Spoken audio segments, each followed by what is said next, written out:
नमस्कार, स्वागत है आप सभी का एनएफ न्यूज पर। मैं हूं आपके साथ रोहित। इस वक्त दुनिया में युद्ध जैसा माहौल तमाम जगह पर है, वो चाहे रूस और यूक्रेन का वार हो, भारत और पाकिस्तान अभी हाल फिलहाल में लड़ाई लड़ते नजर आए, इजराइल अब दूसरा युद्ध लड़ने के लिए तैयार है, ईरान से, अभी फिलिस्तीन से चल ही रहा है। तो दुनिया के तमाम देशों में ऐसे युद्ध के हालात हैं।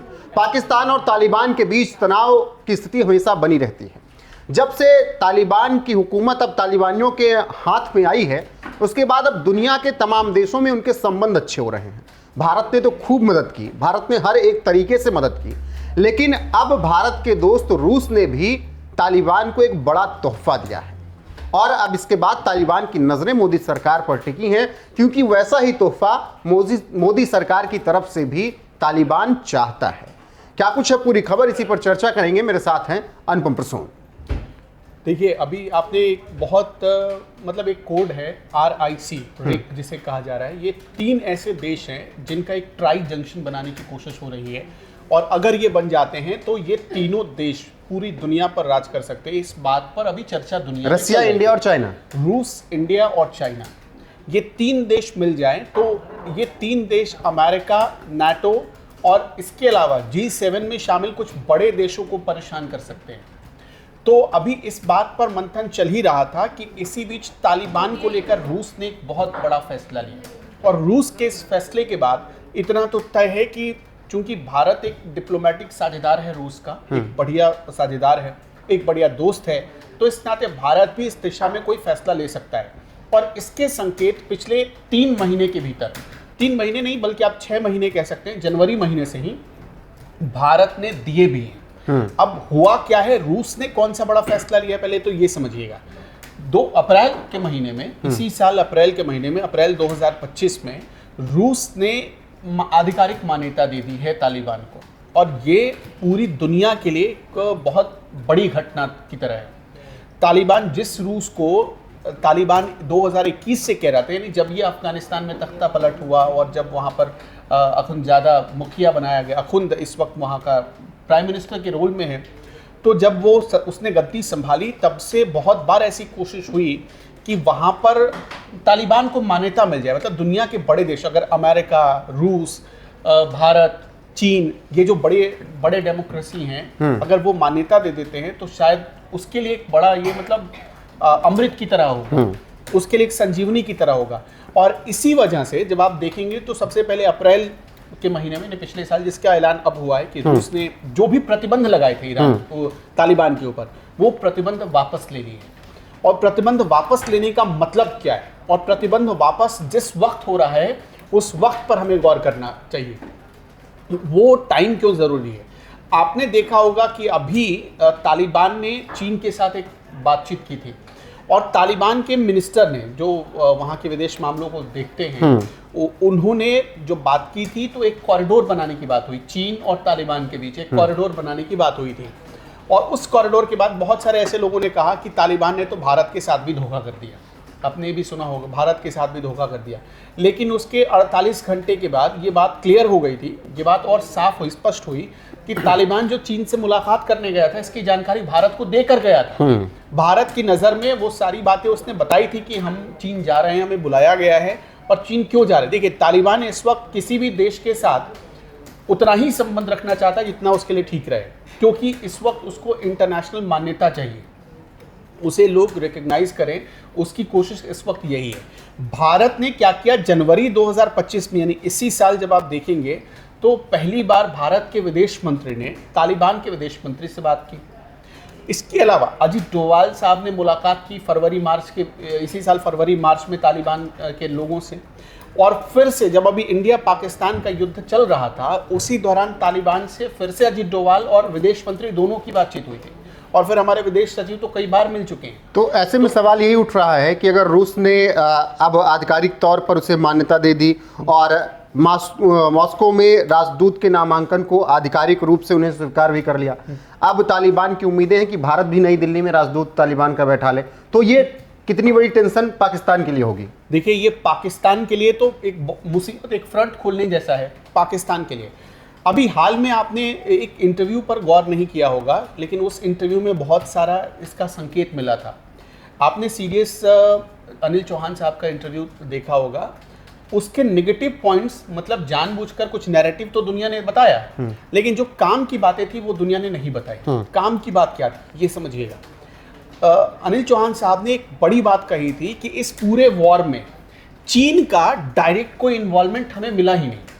मतलब भारत के जितनी भी भारत की इंटेलिजेंस एजेंसियां थी या जो भी वॉर को लेकर जानकारी दे रही थी, इंटेल रिपोर्ट दे रही थी, उनमें से किसी ने नहीं कहा कि चीन खुलकर पाकिस्तान के साथ खड़ा है।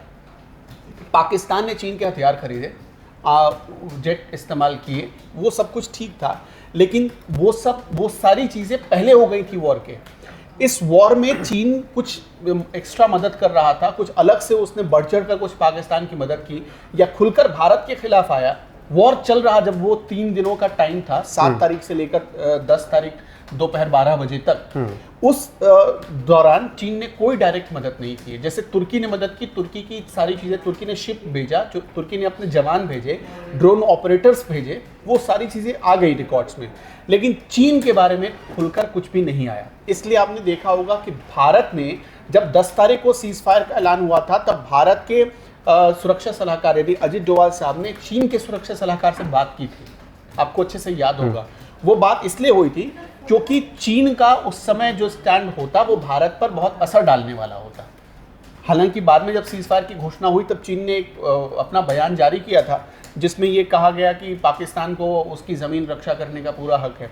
लेकिन अब जैसे चीन ने भारत की मदद की, पाकिस्तान की जिस तरह से आ रही थी उस समय चीज़ें कि चीन ने पाकिस्तान की मदद की है, अब ये चीज़ तो क्लियर हो गई। भारत ने अपने स्टैंड क्लियर कर दिया कि हमारे पास ऐसी कोई पुख्ता रिपोर्ट नहीं है कि चीन ने कोई डायरेक्ट मदद की हो। अब मेरी बात, अब 1 मिनट, अब इससे पाकिस्तान को तो तगड़ा झटका लग गया और तालिबान की मुलाकात चीन से हो गई। तो क्या हो गया कि तालिबान को अब चीन के पास जाने के लिए पाकिस्तान जैसे किसी ब्रिज की ज़रूरत नहीं है। अभी तक तो पाकिस्तान यही कहता रहा था कि हम तुम्हारी मुलाकात करवा देंगे, लेकिन ये चीज़ें हो नहीं पाई। तो यहाँ से कनेक्शन कट गया, बिल्कुल कनेक्शन डायरेक्ट करवा दिया भारत। लेकिन जिस तरीके से भारत ने साफ किया, सीडीएस अनिल चौहान ने कहा कि चीन का इन्वॉल्वमेंट डायरेक्ट तौर पर नहीं मिला। अगर ये हो रहा है कि भारत थोड़ा नरम है चीन को लेकर, फिर रूस भी चाह रहा है कि भारत और चीन एक साथ आ जाएं ताकि फिर एक ये फ्रंट बने और सुपर पावर फिर अमेरिका की तरफ देखना ना पड़े, तो क्या ये इसी दिशा में कदम बढ़ रहे हैं क्या? देखिए, यहाँ पर 2 चीज़ें बहुत क्लियर समझने की आवश्यकता है। पहली चीज़ तो ये कि भारत का चीन के प्रति कोई भी नर्म रवैया नहीं है। अब नर्म रवैये का मतलब क्या होता है? नर्म रवैया यानी भारत और चीन कोई दोस्ती नहीं निभा रहे हैं। बात समझिएगा, चीन को टिट फॉर टैट की भाषा में जवाब दे रहा है भारत, जैसे को तैसा वाली भाषा में भारत जवाब दे रहा है। चीन अगर अच्छे से रहता है तो भारत अच्छा बिहेव करता है, चीन अगर आंख दिखाता है तो भारत भी आंख दिखाता है। तो ये सारी चीज़ें चीन के रवैये पर निर्भर कर रही हैं। एक चीज़ तो यहाँ क्लियर हो जाती है, इसलिए कोई भी दोस्ती वाली बात नहीं है। अब यहाँ पर एक नया गठबंधन बनाने की बात है और नए गठबंधन की ज़रूरत देखिए रूस और चीन को ज़्यादा महसूस हो रही है। नया गठबंधन जो बनना चाहिए, इस पर 2 देश, खास तौर पर चीन और रूस, इन दोनों देशों को लगता है कि ये गठबंधन बनना चाहिए, जैसे RIC का नाम दिया जा रहा है।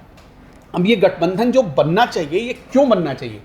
आपने देखा रूस के खिलाफ अमेरिका है, रूस के खिलाफ सारे जो 32 नाटो के देश हैं वो सारे खड़े हो गए हैं। इसके अलावा अमेरिका और ईरान की बन नहीं रही है। ईरान पर अमेरिका हमला करने की तैयारी कर रहा है और वो इजराइल को भड़का रहा है। इजराइल भारत से अच्छी दोस्ती निभा रहा है, भारत भी इजराइल से अच्छी दोस्ती निभा रहा है। तो ये जो संबंध है इतने मिक्सअप, मतलब सारे मिक्स हो गए हैं कि दुनिया कंफ्यूज है। और खास तौर पर जो बड़ी ताकतें हैं, जो मतलब पावर सेंटर रखना चाहती हैं अपने पास, जैसे कि अमेरिका, जैसे कि रूस, जैसे कि जापान, जैसे कि फ्रांस, जर्मनी, ये जो पावर सेंटर रखने की चाहत वाले देश हैं, उनको सबसे तगड़ा झटका लगा है।